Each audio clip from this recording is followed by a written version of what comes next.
इस रक्षाबंधन चलिए घर पे ही बनाते हैं ब्राउनीज़, जो कि बहुत ही आसान सी रेसिपी से बनने वाली है। ऊपर से बहुत ही क्रस्टी होगी और अंदर से देखिए एकदम ही सॉफ्ट होगी, फजी होगी। बहुत बढ़िया लगने वाली है ये ब्राउनी।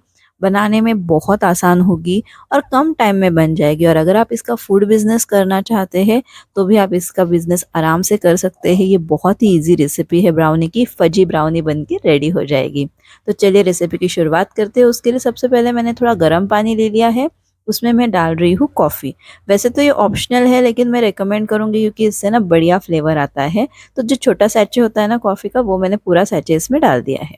अब यहाँ पे डबल बॉयलर मेथड से मैं क्या कर रही हूँ, चॉकलेट को ना गरम कर रही हूँ। तो नीचे पतीले में मैंने पानी गरम कर लिया है और उसके ऊपर मैंने बाउल में इस तरह से चॉकलेट ले लिया है। अब बीच-बीच में पानी जो है ना, वो थोड़ा-सा गैस ऑन रख सकते हैं, बीच में बंद कर देना है, ज़्यादा ओवर हीटिंग भी नहीं करनी है। इस तरह से डबल बॉयलर मेथड से हम इसे मेल्ट कर लेंगे। फिर उसमें डालेंगे बटर। तो मैंने ना यहाँ पे अमूल बटर का इस्तेमाल किया है, जो कि सॉल्टेड होता है, तो इसे मैं अलग से सॉल्ट बिल्कुल नहीं डालूँगी। ये बटर का जो फ्लेवर होगा ना, वही बहुत ज़्यादा बढ़िया आएगा। तो आप भी ट्राई करिए कि आप अमूल बटर का इस्तेमाल करें इसमें। चॉकलेट जो है वो अच्छी तरह से मेल्ट हो चुकी है। अब इसे ना थोड़ा-सा साइड में रख के ठंडा कर लेंगे। तब तक हम बाकी के जो इंग्रीडिएंट्स हैं ना, वो भी एक साथ कर लेंगे। यानी क्या-क्या करना है मैं आपको बताती हूँ, ड्राई इंग्रीडिएंट्स और वेट इंग्रीडिएंट्स में। तो ड्राई इंग्रीडिएंट्स में ना सबसे पहले मैंने ले लिया यहाँ पे मैदा, फिर उसके बाद मैं ले रही हूँ कॉर्नफ्लावर, थोड़ा-सा ही लेना है लेकिन आप ज़रूर लीजिए, और उसी के साथ कोको पाउडर। कोको आप लाइट या डार्क जो लेना चाहे उस हिसाब से आप ले सकते हैं। और यहाँ पे देखिए मैंने टिन को भी लाइन करके रख दिया है। मैंने पार्चमेंट शीट का इस्तेमाल किया, इसलिए मैंने उस पे कोई बटर नहीं लगाया। अब यहाँ पे जो चॉकलेट मेल्ट किया था ना, वो मैंने ले लिया है। वो थोड़ा ठंडा भी हो चुका है, एकदम गरम चॉकलेट नहीं लेना है हमें। उसके बाद उसमें मैं डाल रही हूँ वैनिला एसेंस, और उसके साथ ही ना हमने जो कॉफ़ी वाला पानी बना के रखा था ना, वो भी हम इसमें डाल देंगे। अब इन सारी चीज़ों के साथ हमें एक बहुत इम्पोर्टेंट चीज़ डालनी है, वो है कंडेंस्ड मिल्क। तो छोटा डिब्बा जो आता है ना 200 ग्राम का, वो पूरा डिब्बा हम इसमें डाल देंगे। अब यहाँ पे हमें इसको कर देना है अच्छे से मिक्स। तो मिक्सिंग जो है वो एकदम बढ़िया करनी है, ऐसा नहीं कि कहीं पे कॉफ़ी लग रही है और कहीं पे नहीं। आप बिज़नेस करना चाहते हैं तो भी ये रेसिपी फ़ॉलो कीजिए, देखिए बहुत बढ़िया इसकी ब्राउनीज़ बन के रेडी हो जाएगी। और आपको ना जब ये आप बेचोगे ना, तब आपको इसको बोलना है कि 2 दिन में इसका सेवन करना है, यानी कि 48 आवर्स का आप उस पे डेट लिख कर दे दीजिए। ब्राउनीज़ वैसे तो 3 से 4 दिन अच्छे से रह सकती है। अब जो ड्राई इंग्रीडिएंट्स थे उसमें मैंने मिला दी है बेकिंग पाउडर, और उसके बाद मैं उससे मिक्सचर में मिक्स कर रही हूँ। जनरली जभी भी आप बेकिंग की कोई भी चीज़ें बना रहे हैं ना, तो बेकिंग पाउडर जो है वो एंड में मिक्स कर दीजिए और फिर उस बैटर को बनाना शुरू करिए, देखिए इफ़ेक्ट बढ़िया आएगा। ये एक छोटी-सी टिप है, लेकिन याद ज़रूर रखिएगा। अब यहाँ पे देखिए मैं जो ड्राई और वेट इंग्रीडिएंट्स है ना, उसे अच्छे से मिक्स कर रही हूँ। वैसे तो हम केक में क्या करते हैं कि जैसे ही हमारा बैटर मिक्स हो गया, हम तुरंत उसे बेकिंग के लिए लगा लेते हैं। लेकिन आज आपने देखा होगा कि मैंने पतीला तो रखा ही नहीं है बेकिंग का। तो ये इसलिए है क्योंकि ब्राउनीज़ के लिए हम थोड़े अलग ट्रिक यूज़ करने वाले हैं।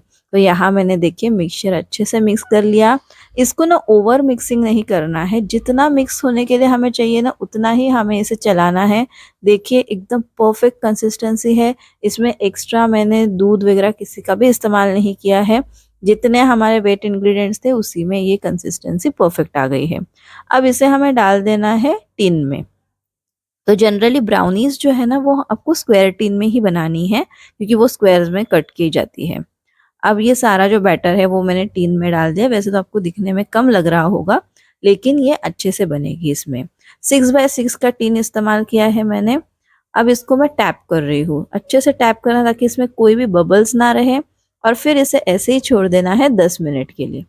तब तक चलिए पतीला रख लेते हैं गर्म होने के लिए, यानी कि हम अवन को प्रीहीट करेंगे।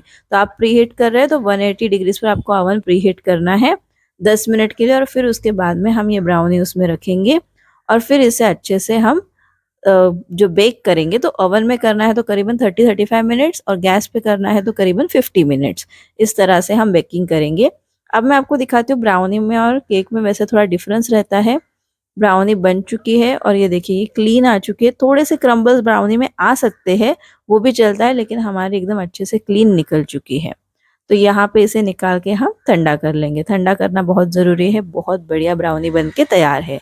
ब्राउनी हमेशा ठंडी होने के बाद थोड़ी-सी सिंक हो जाती है, तो वही परफेक्ट ब्राउनी होती है। केक की तरह ये राइज़ नहीं हो जाएगी।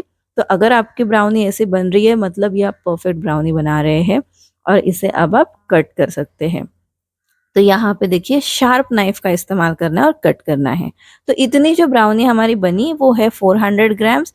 इसके मैं 9 पीसेस कर रही हूँ। आप ये जो 9 पीसेस है वो बेच सकते हैं करीबन 350 टू 400 की रेंज में, क्योंकि इसके लिए आप अच्छी पैकिंग वगैरह भी करोगे और बहुत अच्छी-अच्छी चीज़ें हमने इस्तेमाल की है। तो 400 का रेंज आप रख सकते हैं और इसे गिफ्टिंग के लिए बना सकते हैं। इस रक्षाबंधन आप इसका बिज़नेस कर सकते हैं। देखिए कितनी बढ़िया ब्राउनी बन के रेडी हो गई है। इसका क्रस्ट देखिए ऊपर से कितना बढ़िया लग रहा है और अंदर से ना ये एकदम ही ग्री और एकदम ही सॉफ्ट और एकदम चीवी जैसे होती है ना ब्राउनी बाहर की, वैसे बन के रेडी हो जाती है। तो चलिए मैं मिलती हूँ आपको अगली रेसिपी के साथ। Bye bye.